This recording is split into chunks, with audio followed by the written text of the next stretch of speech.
Hello, I'm Pat Reynolds, editor at Packaging World magazine, here with another episode of Technology Minute. This time we speak with Tim Johnson, who is VP Sales and Marketing at Spee-Dee Packaging, about a whole new approach to auger filling. I understand Spee-Dee has a new rotary auger filler that you're introducing. What were the objectives when you began this design, Tim? Well, after entering the rotary market and speaking with several customers that use rotary fillers, we began to see a trend in what they were asking for. They wanted flexibility for changeover, wanted easy access for cleaning. A big one was the sanitary design, simple setup. So we set out to try to design these into our new machine. We came up with a completely new approach to rotary filling, which allowed us to deliver those things that we felt the customers wanted. We made the machine accessible so customers can easily do changeovers, clean the machine, and perform the other routine maintenance you might need. And with all those things in mind, was there anything special about how the machine was designed and built?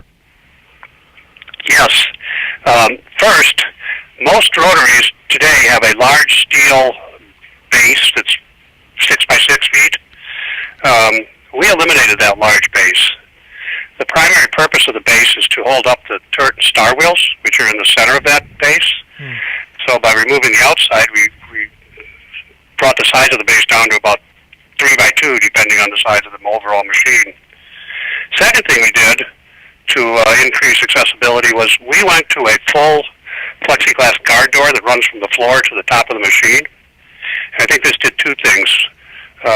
When closed and running, the operator has visual contact on all parts of the machine. You can see what's going on. And when open, he has complete access to all parts for cleaning or doing changeovers. And if I understood you earlier, you mentioned that sanitation was huge on this machine. And why is that so? Why so much emphasis on sanitation? Well, you are correct. There is an emphasis on sanitation. With the passage of the Food Safety Act, we felt that there would be an increased demand for this higher level machine. The rotary is, of course, involved in primary packaging, so we have direct contact with the product.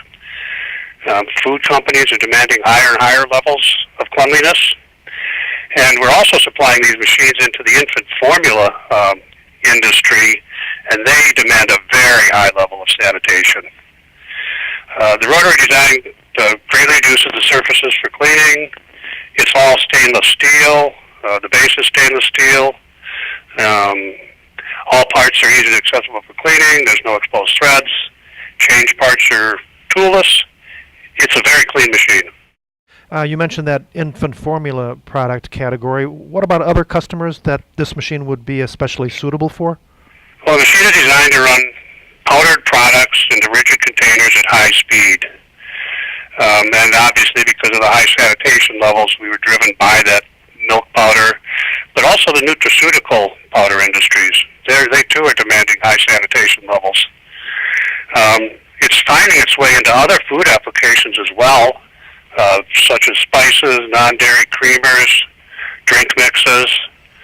We did one job for filling mixed nuts, and we actually did a job filling cleanser into a can. Pretty diverse group there. What about speed, Tim? Containers per minute. Was that an important consideration in the development of this machine? Oh, definitely. Speed's the whole reason for going to a rotary. With inline machines, you typically start to max out at somewhere around 100 containers per minute. And after that, you're into the speed of a rotary. We just did a job doing a 900-gram charge into a 502 can, and we ran it up to 300 cans per minute. As cans or containers get smaller, such as spices, they can even reach 400 per minute. And what about other aspects of this machine? Anything else that you'd say sets this machine apart? There's two completely new features we built into the design. First is our funnels. They're attached to the machine with a patented design using magnets. We actually embed the magnets into the funnel that hold them, and these can be either stainless steel or plastic funnels.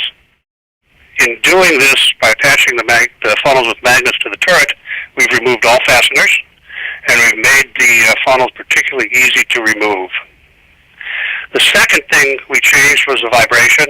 Most rotaries use a vibrator to shake product into the can.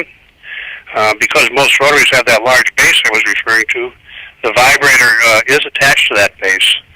Ours is independent and is floor mount, and this removes any vibration-related mechanical complications. Well, thanks, Tim. It's really been a pleasure talking with you today. Well, thank you, Pat. Thanks for your time.